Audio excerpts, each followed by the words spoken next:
Hello once again folks, and you're very welcome along to another video from Gundog and Fly. Tá fáilte roiverisht. Now, in a recent video, I asked you all if you could see your way to telling me of any ideas you might have in respect of going forward with the channel and what exactly you would like to see.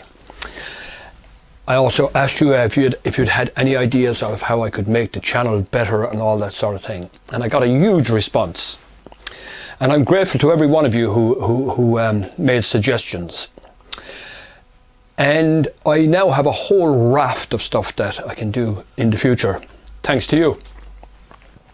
Now, some of it I'll do a little bit further down the line, but right at the moment, what the majority of people have been saying, or wanting if you like, is they want to see something, very much a beginner's fly fishing course if you like.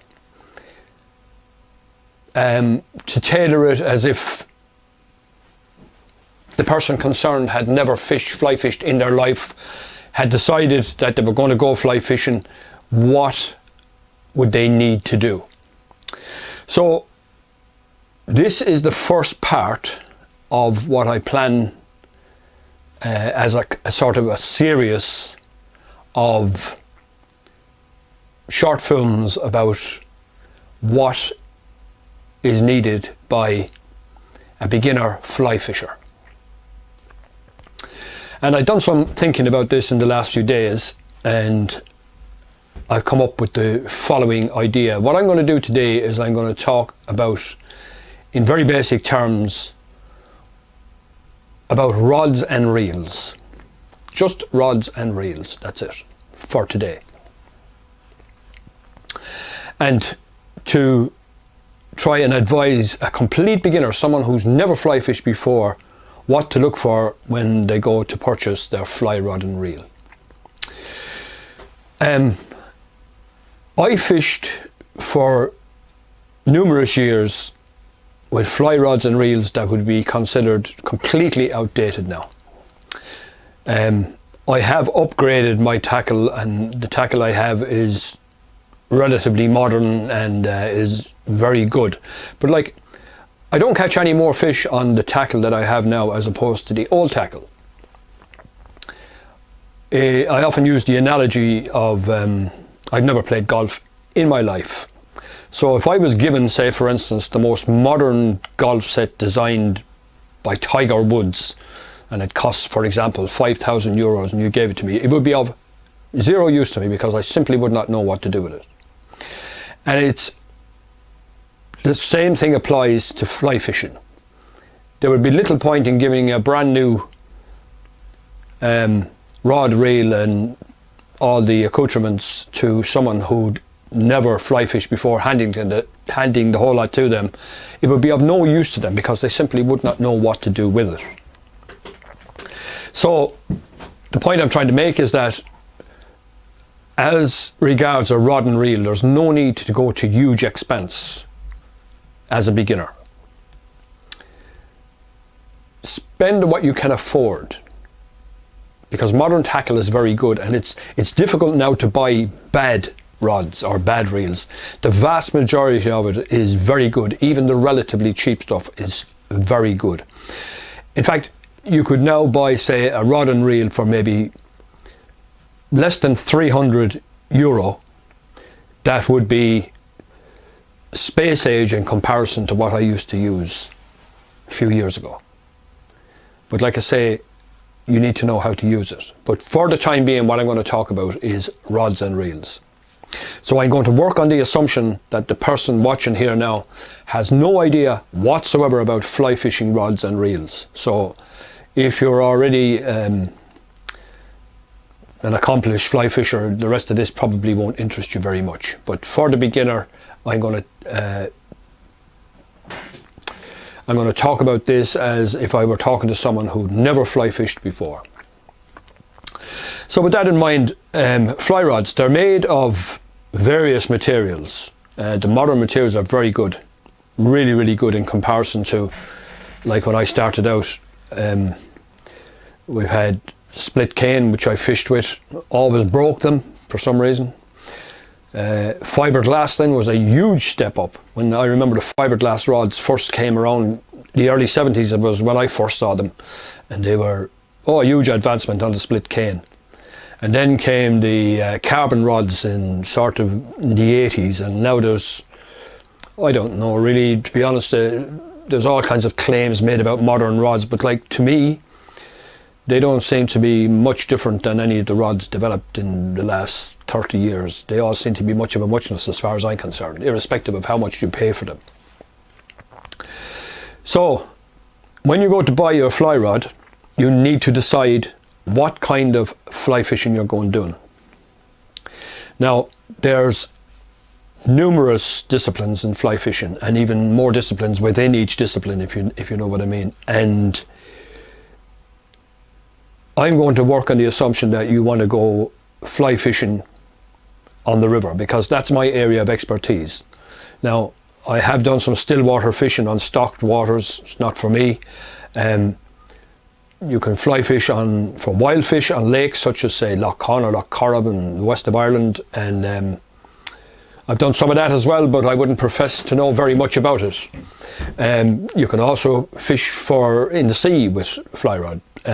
You can fish for even coarse fish now with a fly rod. So there's a lot of different disciplines. But what I'm about is catching wild brown trout in rivers. That's where I concentrate my efforts. That's what I most enjoy doing. So I'm going to advise you as to what I would consider the best sort of rod and reel for that purpose. Now, of course, rivers vary in size, and that's an important consideration. If you're fishing, say, small rivers, when I say small rivers, small to medium-sized rivers, rivers will say that vary in width, where you could say 20 feet and then 20 yards. So we have a relatively small stream and then a medium-sized river. A rod that would be ideal for that purpose would be in length somewhere between 8 foot and, say, 9'6". So you can have an 8 foot rod, 8'6", 9 foot, 9'6". You could even extend out as far as 10 feet. Those rods, it's a generalization. It's a rod that's going to do most of the time. In fact, all of the time, really. So, line weights and all that sort of thing. Rods are sold in various configurations, and they're sold in various different ways. You can have 2-piece rods, 3-piece rods, 4-piece rods. You can even have 5, 6 and 7-piece rods that break down into little sections like this for traveling and all that. But for the majority of rods sold nowadays are either in 2, 3 or 4 pieces for practical purposes. So it doesn't make any real difference whether you buy a 2-piece rod, 3 or 4-piece. It makes no real difference. It's the length and the line weight that are important. And a good compromise line weight, in my view, is a 9-foot 4-weight. A 9-foot 4-weight for a complete beginner. The rod is designed to fish best with a 4-weight line. Lines are sold by weight. So you have your 9-foot rod for a 4-weight. Now you can use a 5-weight or even a 3-weight. I use a 3-weight myself, but a 4 is a very good compromise and sort of ideal from my point of view for fishing smaller rivers and up to medium-sized rivers. The next thing then is a reel. Now, reels, again, they can be bought very cheap, or you can spend massive amounts of money on them. Some of the prices are absolutely through the roof. It's crazy stuff. But you can buy a good quality reel for less than €100. Now, if you want, and if you can afford it, buy a reel somewhere between 150 and €300. You get something of really good quality that will last a lifetime. There's a lot of different manufacturers and different makes and different designs and all the rest of it, but my idea is to get as light a reel as you possibly can. I'll give you an example here. This is the rod I use for virtually most of my fishing. Now I have other rods, you can see them up here. This is I think this is a 4-piece actually. No, it's a 3-piece rod, and that's also a 3-piece rod, and they're in tubes. But this is the rod I use for most of my fishing, and it's an old rod. It's a 9-foot 3-weight, and this would be old technology if you like. I've had this rod for many years.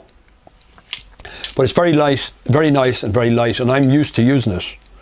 And there are probably better rods, but I don't see how it would catch me any more fish if I had a better rod. The reel I have on here happens to be a Sage reel, which is a reel that costs quite a lot of money. And I was one time I was in the fishing tackle trade. I owned a fishing tackle shop, and I indulged in this reel because I was able to buy it at the trade price. I'd be sort of loath to spend the retail price of it, but I bought it because it's so light and I really like it. Now, buy as light a reel as you can, and reels again are sold in different configurations. You have click pawl reels and you have disc drag reels and all that kind of stuff, but don't worry about any of that. Just buy a light reel and make sure that it's for the right size line. If for instance you're using a 4 line, you would have a reel that suits a 4-weight line. Now generally they're sold in configurations like they generally say 3, 4, 5. So this reel might have, for example, printed on it someplace or on the box 3, 4, 5. So you can either use a 3-weight, 4-weight or 5-weight line on the reel, and as well as that you can get 5, 6, 7. So that reel would accommodate a 5, 6 or 7-weight line, and so on up along. But for our purposes, what we want is a 9-foot rod, 4-weight, and we want a reel that will accommodate a 4-weight line and to be as light as possible. Because when rods are designed and in the factory and all that, they're actually designed to work best without any reel on them. Believe it or believe it not. The rod works at its best without a reel. They cast them without the reel, and that's when they perform best. So therefore, adding any weight to that, I won't say it's a negative thing, but like, you want to keep the weight to a minimum. And that's the great advantage of modern tackle. This rod and reel weighs very, very little and is a joy to use. So even though I may not catch any more fish on this than I did with my primitive stuff of 20, 25 years ago, it's much more enjoyable to use this because it's just so light, and it's a quality piece of equipment. Now, one more thing. If you're right-handed, like the majority of people are, when you put your reel on, put it on so that you're fishing with your right hand and you reel with your left hand. Don't make the mistake of having the winding handle on the right hand, because when it comes to winding in your line, you'll have to be swapping hands, and you don't want to be doing that. You need to get used to winding in with your left hand, and that takes no time at all. After using it a couple of times, it'll be second nature. So that's it in rod and reels for river fishing as far as I'm concerned. And in the next video, part 2 of this, I'm going to talk about lines and leaders and stuff. That will be the part 2, and that's a kind of a complicated enough area. But for the moment, that's it on rod and reels. I hope you enjoyed watching the video. I hope it's of use to you if you're a complete beginner. And thanks very much for joining me on this video. And if you have any suggestions or any questions or anything like that, jump into the comment section, ask me the questions. I'll do my very best to answer them quickly as I can.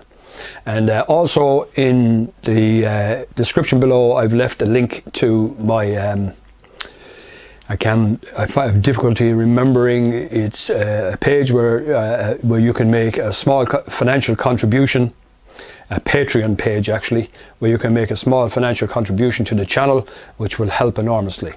So once again, thanks very much for joining me, and Godí an céad uair eile, go dé sibh sláinte.